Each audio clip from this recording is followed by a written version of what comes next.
विष्णु पुराण प्रथम अंश पांचवा अध्याय। अविद्यादि विविध सर्गों का वर्णन।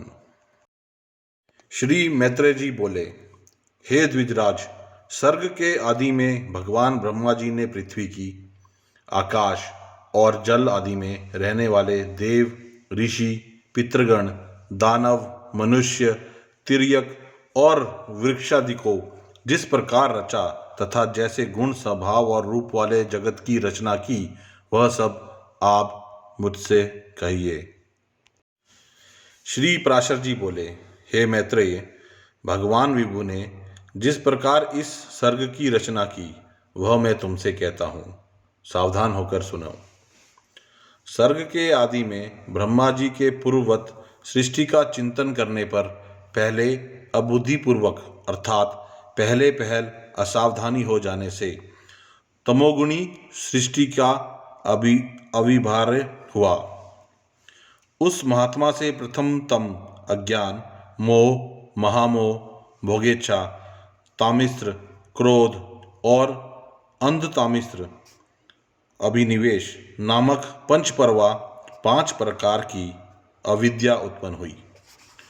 उसके ध्यान करने पर ज्ञान शून्य बाहर भीतर से तमोमय और जड़ नगादि वृक्ष, गुल्म, लता, विरुद्ध, तृण रूप 5 प्रकार का सर्ग हुआ।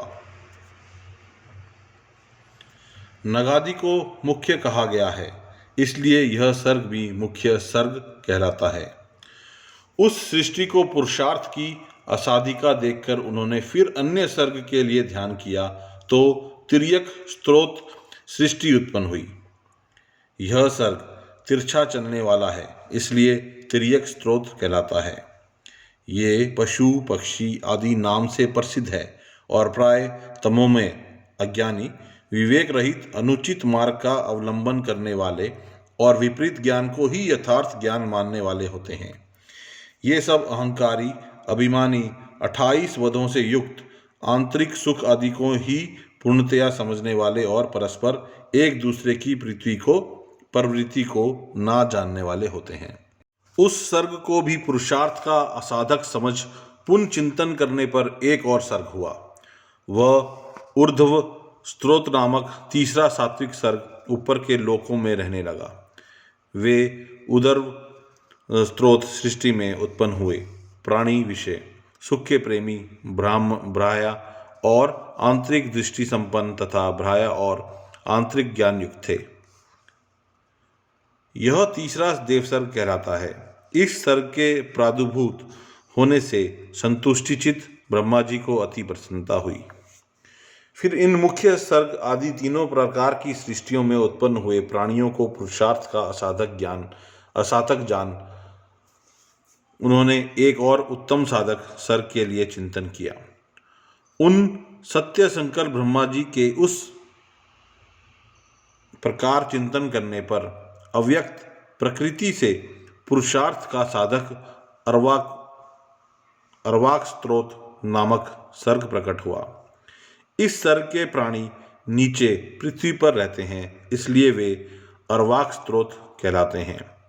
उनसे सत्व, रज और तम तीनों ही की अधिकता होती है, इसलिए वे दुख बहुल, अत्यंत क्रियाशील एवं ब्रह्म अभ्यंतर ज्ञान से युक्त और साधक हैं।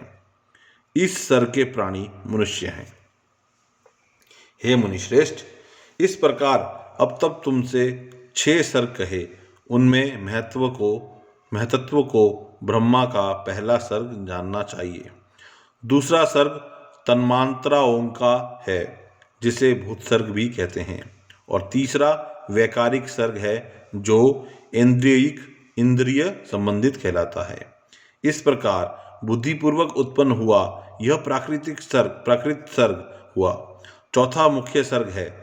पर्वत, वृक्षादि स्थावर ही मुख्य सर्ग के अंतर्गत हैं। पांचवा जो तिर्यक स्त्रोत बतलाया, उसे तिर्यक कीट पतंगादि योनि भी कहते हैं। फिर छठा सर्ग उदर्व स्त्रोताओं का है, जो देवसर्ग कहलाता है। उसके पश्चात 7वां सर्ग अर्वाक स्त्रोतताओं का है, वह मनुष्य सर्ग है। 8वां अनुग्रह सर्ग है, वह सात्विक और तामसिक है। यह 5 वैकृत विकारी सर्ग हैं और पहले 3 प्राकृत सर्ग कहलाते हैं। 9वां कौमार सर्ग है, जो प्राकृत और वैकृत भी है। इस प्रकार सृष्टि रचना में प्रवृत्त हुए जगदीश्वर प्रजापति के प्राकृत और वैकृत नामक ये जगत के मूलभूत 9 सर्ग तुम्हें सुनाए। अब और क्या सुनना चाहते हो? श्री मैत्रेय जी बोले, हे मुने, आपने इन देवादिकों के सर्गों का संक्षेप से वर्णन किया। अब हे मुनि श्रेष्ठ, मैं इन्हें आपके मुखारविंद से विस्तार पूर्वक सुनना चाहता हूँ। श्री पराशर जी बोले, हे मैत्रेय, संपूर्ण प्रजा अपने पूर्व शुभाशुभ कर्मों से युक्त है, अतः प्रलय काल में सबका लय होने पर भी वह उनके संस्कारों से मुक्त नहीं होती। हे ब्राह्मण, ब्रह्मा जी की सृष्टि कर्म में प्रवृत्त होने पर देवताओं से लेकर स्थावर पर्यंत 4 प्रकार की सृष्टि हुई। वह केवल मनोमयी थी। फिर देवता, असुर, पितृगण और मनुष्य, इन चारों की तथा जल की सृष्टि करने की इच्छा से उन्होंने अपने शरीर का उपयोग किया। सृष्टि रचना की कामना से प्रजापति के युक्तचित होने पर तमोगुण की वृद्धि हुई, अतः सबसे पहले उनकी जंगा से असुर उत्पन्न हुए। तब हे मैत्रेय, उन्होंने उस तमोमय शरीर को छोड़ दिया। वह छोड़ा हुआ तमोमय शरीर ही रात्रि हुआ। फिर अन्य देह में स्थित होने पर सृष्टि की कामना वाले उन प्रजापति को अति प्रसन्नता हुई और हे द्विज, उनके मुख से सत्व प्रधान देवगण उत्पन्न हुए। तदनंतर उस शरीर को भी उन्होंने त्याग दिया।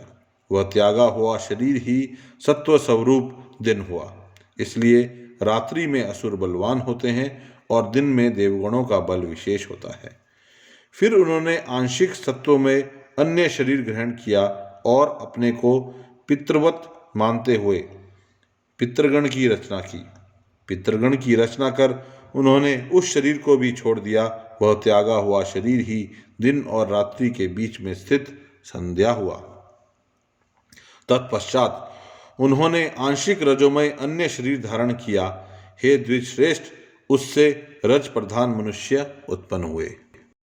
फिर शीघ्र ही प्रजापति ने उस शरीर को भी त्याग दिया। वही ज्योत्सना हुआ, जिसे पूर्व संध्या अर्थात प्रातःकाल कहते हैं। इसलिए हे मैत्रेय, प्रातःकाल होने पर मनुष्य और सायंकाल के समय पितृ बलवान होते हैं। इस प्रकार रात्रि, दिन, प्रातःकाल और सायंकाल ये चारों प्रभु ब्रह्मा जी के ही शरीर हैं और तीनों गुण के आश्रय हैं। फिर ब्रह्मा जी ने एक और रजोमात्रात्मक शरीर धारण किया। उसके द्वारा ब्रह्मा जी से क्षुधा उत्पन्न हुई और क्षुधा से काम की उत्पत्ति हुई। तब भगवान प्रजापति ने अंधकार में स्थित होकर क्षुधाग्रस्त सृष्टि की रचना की। उसमें बड़े कुरूप और दाढ़ी मूछ वाले व्यक्ति उत्पन्न हुए। वे स्वयं ब्रह्मा जी की ओर ही दौड़े। उनमें से जिन्होंने यह कहा कि ऐसा मत करो, इनकी रक्षा करो, वे राक्षस कहलाए, और जिन्होंने कहा हम खाएंगे, वे खाने की वासना वाले होने से यक्ष कहे गए। उनकी इस अनिष्ट प्रवृत्ति को देखकर ब्रह्मा जी के केश सिर से गिर गए और फिर पुनः उनके मस्तक पर आरूढ़ हुए। इस प्रकार ऊपर चढ़ने के कारण वे सर्प कहलाए और नीचे गिरने के कारण अहि कहे गए।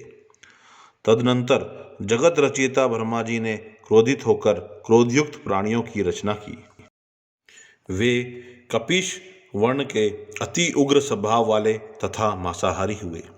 फिर गान करते समय उनके शरीर से तुरंत ही गंधर्व उत्पन्न हुए। हे द्विज, वे वाणी का उच्चारण करते अर्थात बोलते हुए उत्पन्न हुए थे, इसलिए गंधर्व कहलाए। इन सब की रचना करके भगवान ब्रह्मा जी ने पक्षियों को उनके पूर्व कर्मों से प्रेरित होकर स्वच्छंदता पूर्वक अपनी आयु से रचा। तदनंतर अपने वक्षस्थल से भेड़, मुख से बकरी, उदर और पार्श्व भाग से गऊ, पैरों से घोड़े, हाथी, गधे, वनगाय, मृग, ऊंट, खच्चर और नयंकु आदि पशुओं की रचना की। उनके रोमों से फल मूल रूप औषधियाँ उत्पन्न हुई। हे द्विजोमतम, कल्प के आरंभ में ही ब्रह्मा जी ने पशु और औषधि आदि की रचना करके फिर त्रेता युग के आरंभ में उन्हें यज्ञादि कर्मों में सम्मिलित किया। गौ, बकरी, पुरुष, भेड़, घोड़े, खच्चर और गधे ये सब गांवों में रहने वाले पशु हैं। जंगली पशु ये हैं श्वापद, व्याघ्र आदि, 2 खुर वाले वन गाय आदि, हाथी, बंदर और 5वें पक्षी, छठे जल के जीव तथा 7वें सरीसृप आदि।